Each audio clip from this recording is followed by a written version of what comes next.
अस्सलामुअलैकुम, welcome back to my YouTube channel. तो आज का किचन रूटीन जो है मैंने स्टार्ट किया है वेजिटेबल्स को बॉईल करने से। ये वेजिटेबल्स जो मैंने बॉईल किए हैं ये मेरी डॉटर के लिए है, क्योंकि मुझे इसकी बनानी है प्यूरे। और मैं वो प्यूरे इंक्लूड करती हूँ बहुत सारे फूड आइटम्स में जो भी मैं उसके लिए बनाती हूँ। मैं फिर कभी आपको बताऊँगी कि इसे बनाकर किस तरह से यूज़ किया जाता है।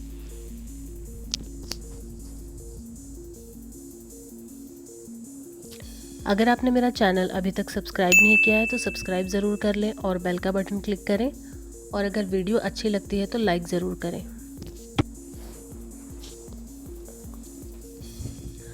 तो यहाँ पर मैं कुछ वेजिटेबल्स चॉप कर रही हूँ। तो सबसे पहले मैंने ली है ग्रीन बीन्स। इनको मैं बारीक सा काट लूँगी क्योंकि मुझे इसे यूज़ करना है स्टफिंग बनाने के लिए, क्योंकि आज मैं बनाने वाली हूँ समोसा। बीफ समोसा बनाने वाली हूँ जिसमें मैं बहुत सारे वेजिटेबल्स को इंक्लूड करूँगी ताकि वो एक हेल्दी ऑप्शन हो जाए, ना कि सिर्फ उसमें गोश्त हो और दूसरी तरह की गैर ज़रूरी चीज़ें जैसे कि चीज़ मायोनीज़ वगैरह हो। तो मैंने उसे हेल्दी बनाने के लिए इसमें बहुत सारी डिफरेंट तरह की वेजिटेबल्स यूज़ की है।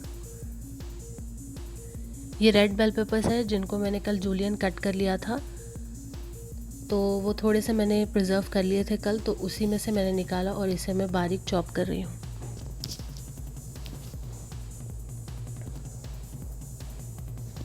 आप चाहे तो इसमें कैप्सिकम भी यूज़ कर सकते हैं, क्योंकि मैंने ऑलरेडी ग्रीन बीन्स यूज़ किए हैं तो मैं और एक हरी सब्ज़ी इसमें डालना नहीं चाहती थी। तो बेल पेपर्स को तो मैंने चॉप कर लिया है और मैंने यहाँ पे ली है एक प्याज, और इस प्याज को मैं बारीक काट लूँगी, जो कि हम अंडे की प्याज काटते हैं उस तरह से। मैंने आज प्याज को मिन्स नहीं किया है क्योंकि मुझे इसमें थोड़ी सी कोर्स प्याज चाहिए थी।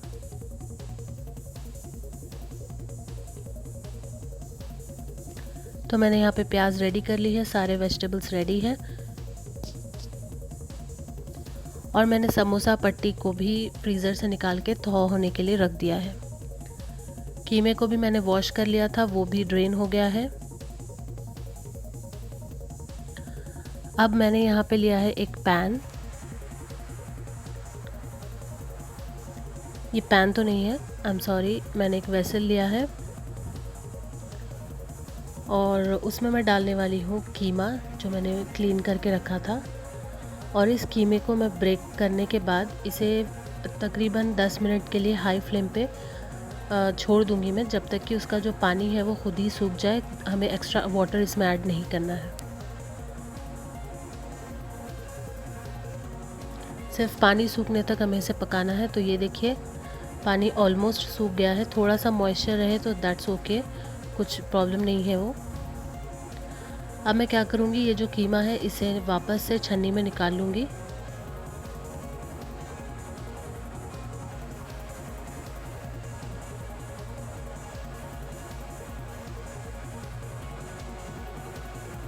तो मैंने सारा कीमा जो है उसका पानी ड्राई करके छन्नी में निकाल लिया है। अब मैं यहाँ पे डाल रही हूँ olive oil. Oil is your choice, आप कौन सा भी ऑयल यूज़ कर सकते हैं।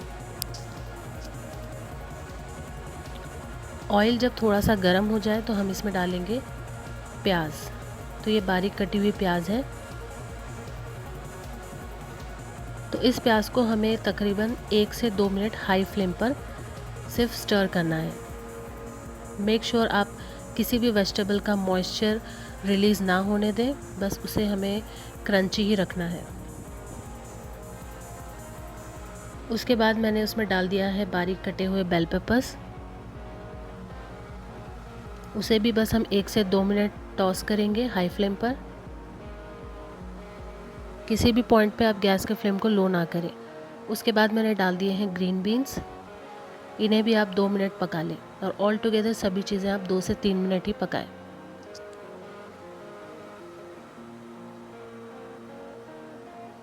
मेक श्योर यहाँ पर आप लिड ना लगाएं, अगर लिड लगाएंगे तो जो वेजिटेबल्स है वो मुशी हो जाएंगे। अब मसालों में मैं डाल रही हूँ सबसे पहले गार्लिक पाउडर,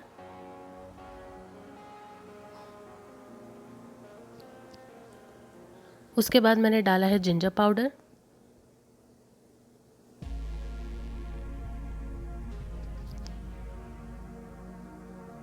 और मैंने डाले हैं रेड चिली फ्लेक्स, ये मैंने घर पे बनाए थे। टेस्ट के अकॉर्डिंगली आप डाल लें। और थोड़ा सा ज़ीरा पाउडर, फिर डाल दें नमक टेस्ट के अकॉर्डिंग। मैंने इसमें चाइनीज़ सॉल्ट का इस्तेमाल नहीं किया है और हरी मिर्च का इस्तेमाल भी नहीं किया है। अगर आप चाहें तो हरी मिर्च इसमें बारीक काट के डाल सकते हैं, लेकिन मैंने सिर्फ रेड चिली फ्लेक्स से ही काम चलाया है यहाँ पे, क्योंकि मैं इसमें ग्रीन चिली का टेस्ट नहीं चाहती थी, इसलिए मैंने उसे ऐड नहीं किया। सभी मसालों को आप 1 मिनट के लिए टॉस कर लें।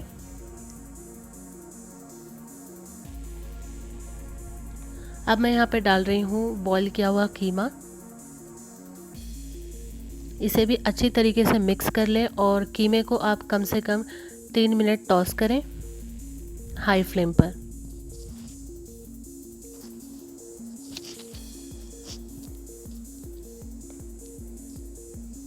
लास्टली मैं इसमें डाल रही हूँ थोड़ा सा चाट मसाला।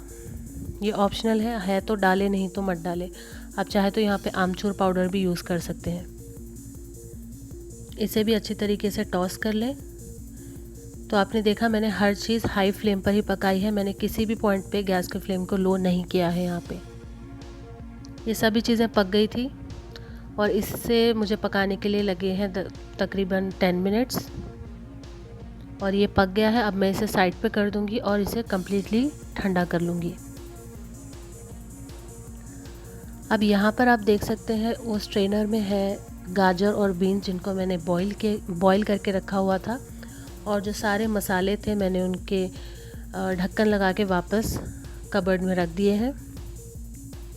अब मैं यहाँ पर ये जो बॉईल किए हुए वेजिटेबल्स हैं उनकी प्योरे बनाऊँगी। तो ध्यान रहे ये जो प्योरे हम जब बनाते हैं तो ग्राइंडिंग में थोड़ी सी मुश्किल होती है। आप तो थोड़ा सा पानी आप ऐड करके उसे अच्छी तरीके से ग्राइंड कर लें। मेक श्योर आप बिल्कुल पतला सा ग्राइंड ना करें, उसका जो कंसिस्टेंसी है वो एक पेस्ट की तरह होनी चाहिए। पेस्ट या फिर प्योरे इस तरह की कंसिस्टेंसी का आप रखें। तो जब सभी चीज़ें ग्राइंड हो जाए तो आप इसे किसी भी एयर टाइट कंटेनर में निकाल लें। मैं इसी तरह के बॉक्स में इसे स्टोर करती हूँ, जो कि क्लीन होना चाहिए। तो ये सिर्फ बॉइल्ड वेजिटेबल्स हैं और कुछ भी नहीं है। तो इसे अच्छी तरीके से मैंने मिक्स कर दिया एक फोक से। और अब मैं इसका जो लिड है वो लगाकर इसे फ्रिज में रख दूँगी। और आप इसको यूज़ कर सकते हैं अपने बेबी फूड में। जब भी आप उसके लिए कुछ भी खाना बनाएं तो आप उसमें ये ऐड कर सकते हैं। मैं फिर किसी वीडियो में आपको बताऊंगी कि उसे कैसे यूज़ कर सकते हैं। अब ये जो कीमा है ये थोड़ा सा ठंडा हो गया था, तो मैं इसे वापस एक बोल में निकाल रही हूँ, क्योंकि मुझे अब धोने हैं बर्तन। तो उसी के लिए मैंने क्या किया कि इसे इसमें डाल दिया, ताकि मैं वो वेसल जो है वॉश करके रख सकूँ।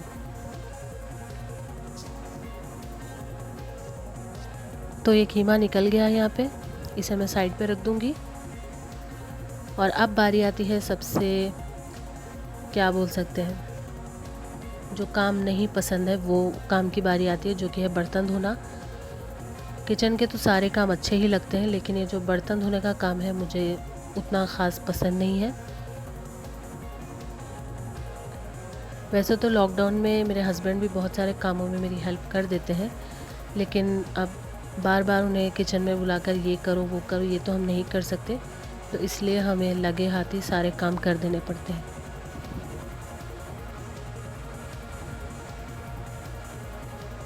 तो ये मेरे बर्तन वॉश हो गए हैं। मैंने थोड़ा सा हॉट वाटर स्प्रे किया यहाँ पे सिंक में।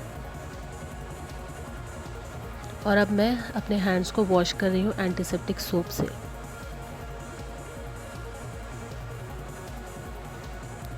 बर्तन तो हो गए हैं, अब बारी आती है स्नैक्स बनाने की। तो आज हमने सोचा था कि स्नैक्स में हम खाएंगे कैंटेलूप, क्योंकि ये बहुत दिन से फ्रिज में था और मुझे मौका नहीं मिल रहा था इसे बनाने का। तो आज मैंने सोचा कि इसे बना देते हैं। तो यहाँ पे मैं सबसे पहले जो है सारे बीन्स को स्कूप आउट कर लूँगी। उसके बाद इसको मैं दूध में बनाऊँगी। वैसे तो ये जो कैंटेलूप होता है उसमें वाटर कंटेंट बहुत ज़्यादा होता है, तो मुझे उतना ख़ास पसंद नहीं है। मस्क मेलन जो होता है वो मुझे ज़्यादा पसंद है, क्योंकि उसका टेक्सचर जो है वो ज़्यादा क्रीमी होता है कैंटेलूप से। तो मुझे कैंटलूप पर्सनली दूध में खाना पसंद नहीं है, वैसे ही अगर चाहे तो मैं खा सकती हूँ, लेकिन मुझे जो पसंद है वो है मस्क मेलन मिल्क के साथ। तो यहाँ पे मस्क मेलन जो है वो मुझे बहुत ही रेयर दिखाई देता है मार्केट में, ज़्यादा तो ये कैंटलूप ही रखा हुआ रहता है। और कैंटलूप का जो टेक्सचर है वो क्रीमी नहीं होता है, वो थोड़ा सा सिल्की होता है। तो मैंने उसमें बॉईल किया हुआ और ठंडा किया हुआ दूध डाल दिया था, और साथ ही में मैंने थोड़ी सी शुगर भी ऐड कर दी है। सोचा था कि थोड़ा सा हनी डालूँगी, लेकिन फिर मैंने उसे स्किप किया और शक्कर ही मैंने उसमें ऐड कर दी। तो इसे मिक्स कर दें और थोड़ी देर के लिए इसे फ्रिज में रख दें, उसके बाद आप इसे एंजॉय कर सकते हैं। अब ये जो आप देख रहे हैं, मैं यहाँ पर एडिबल ग्लू बना रही हूँ, जो कि हम मैदा या आटे से बना सकते हैं। तो मैंने थोड़ा सा आटा लिया, उसमें पानी डाला, उसे अच्छी तरीके से विस्क कर दिया। एकदम पतला स्लरी ना बनाए, लेकिन थोड़ा सा थिक रखें उसे, क्योंकि मैं ये जो ग्लू है वो इस्तेमाल करूँगी समोसा बनाने के लिए, क्योंकि समोसे को सील करना पड़ता है, तो उसी के लिए मैं वो यूज़ करने वाली हूँ। तो अब बारी आती है समोसा बनाने की। तो मैंने समोसा पट्टी को निकाला था, मैंने उन्हें थॉ कर दिया है, और अब आप देखिए मैं कैसे यहाँ पे समोसे को बना रही हूँ। समोसा बनाकर बहुत टाइम हो गया है, तो मुझे थोड़ा सा आइडिया नहीं आ रहा था कि इसे कैसे फोल्ड करें, लेकिन समहाउ मैंने सभी समोसे बना लिए हैं। ये थोड़ा सा टीडियस जॉब है, लेकिन अगर आप चाहते हैं कि अपनी फैमिली के लिए अच्छी अच्छी चीज़ें बनाएं रमज़ान में, तो आपको थोड़ी तो मेहनत करनी ही पड़ती है।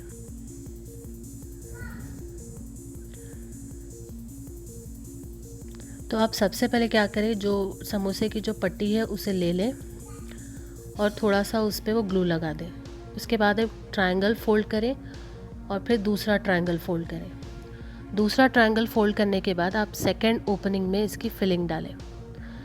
उसके बाद आप क्या करें, फिर से आप एक ट्रायंगल फोल्ड करें और जो बच जाता है उसे आप ज़्यादा ग्लू लगाकर इस तरह से सील कर दें। आपको 3 से 4 समोसे बनाने तक आपको थोड़ा सा दिक्कत दिखेगा, लेकिन उसके बाद आप ग्रिप होल्ड कर लेंगे और उसके बाद आप जल्द से जल्द इसे बना सकेंगे। कुछ भी नहीं है, बस 2 ट्रायंगल्स फोल्ड किया, फिर सेकेंड ओपनिंग में हमने फिलिंग डाली, फिर एक और ट्रायंगल फोल्ड किया,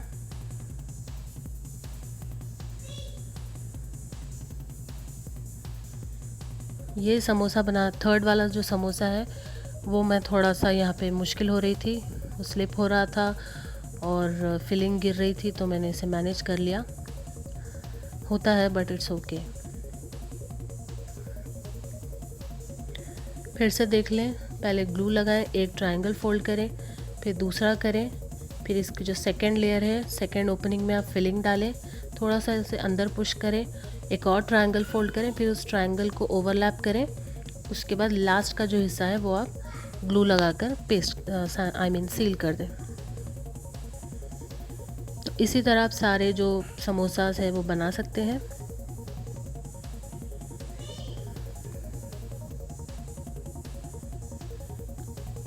थोड़ी सी मेहनत लग जाती है, लेकिन आपको रमज़ान में आसानी हो जाएगी। इफ्तार के टाइम आपको ज़्यादा कुछ इस तरह की चीज़ें करनी नहीं पड़ेगी, अगर आप पहले से ही इसे बना के फ्रीज़ कर लें तो। समोसा तो मैंने बना दिए हैं। अब मैं यहाँ पर स्क्वायर वाली जो है रैप्स बना रही हूँ। तो उसके लिए कुछ नहीं करना होता है, बस स्क्वायर वाली आप शीट लें, उसके बीच में फिलिंग डालें और इस तरह से उसे सील कर दें। एक और बार आप देख लें, यहाँ पे एक स्क्वायर वाली शीट लें, बीच में थोड़ी सी फिलिंग डालें, चारों तरफ आप ग्लू लगा दें, उसके एक दूसरे के ऊपर ओवरलैप करके इसे स्क्वायर शेप में बना दें। अगर आप थोड़ा सा मोटा बनाना चाहते हैं तो आप 2 शीट्स यूज़ करें। तो ये कीमे वाली फिलिंग के जो सारी चीज़ें थे वो तो बन गए हैं, ये देखें। अब मैं इन्हें जल्दी से जल्दी एक बॉक्स में डाल दूँगी, क्योंकि मुझे वो ट्रे दोबारा चाहिए, क्योंकि मुझे एक और बैच बनाना है यहाँ पे।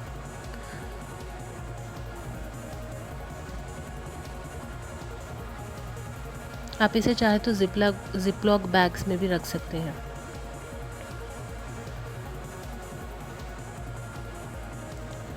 अब यहाँ पर मैं जो बना रही हूँ ये है मीठे रैप्स। या फिर मीठे रोल्स भी बोल सकते हैं। तो ये मैंने यूज़ किया है पंजीरी। तो पंजीरी मेरे पास बहुत सारी है घर में और मैं हमेशा ही पंजीरी को रखती हूँ घर पे। तो मैंने सोचा कि चलो पंजीरी यूज़ कर लेते हैं और पंजीरी के रोल्स बना लेते हैं, क्योंकि कभी फ़ील होता है कि मतलब जो सेवरी खाते हैं उसके बाद हमें थोड़ा मीठा भी खाना मन होता है। तो इसलिए मुझे ये आइडिया आया, तो मैंने क्या किया, पंजीरी के स्प्रिंग रोल्स, मतलब ये जो रोल्स है वो बना दिए। अगर आपके पास पंजीरी नहीं है तो आप कुछ भी ड्राई फ्रूट्स को थोड़ा सा कोर्सली ग्राइंड करके उसमें कॉटेज चीज़ वगैरह डाल के भी बना सकते हैं। तो मैंने ज़्यादा ये नहीं बनाए, सिर्फ 25 ही बनाए थे। और ये जो पंजीरी रोल्स हैं मैं इन्हें ज़िपलॉक बैग्स में रख रही हूँ, क्योंकि मेरे पास कंटेनर्स जो है वो सभी ऑक्यूपाइड हो गए थे, क्योंकि मैंने कल भी बहुत सारे स्प्रिंग रोल्स और स्क्वायर वाली रैप्स बनाई थी। अब मैं क्या करूँगी, इस पे लिख दूँगी कि कौन सी चीज़ क्या है, ताकि मुझे फ्राइंग करते वक्त आसानी हो। तो मैंने देखा ये जो मार्कर है ये चल ही नहीं रहा था, तो मैंने बस उस पर इनिशियल्स डाल दिए, जिससे कि मैं पहचान सकूं कि कौन से डब्बे में कौन सी चीज़ है। तो मैंने उसे रफली लिख दिया है। तो ये देखिए मेरा फ्रीज़र, और इसमें मैंने यहाँ पे रख दिए हैं पंजीरी रोल्स, और ये है थोड़े से चिकन रोल्स जो मैंने एक्स्ट्रा रैप करके रखे थे। और ये जो बॉक्सेस है इसमें मैंने सारे जो रोल्स, समोसास, रैप्स जो भी है वो सभी चीज़ों को अच्छे से फिट कर दिया है और इसके अंदर रख दिया है फ्रीज़र में। ये जो दूसरे डब्बे हैं इसमें आइसक्रीम और चिकन वगैरह है। तो आई होप आपको आज की मेरी ये वीडियो अच्छी लगी होगी। तो आप भी इसी तरह अपने जो स्नैक्स है वो फ्रीज़ कर लें और अपना काम आसान करें। अल्लाह हाफिज़।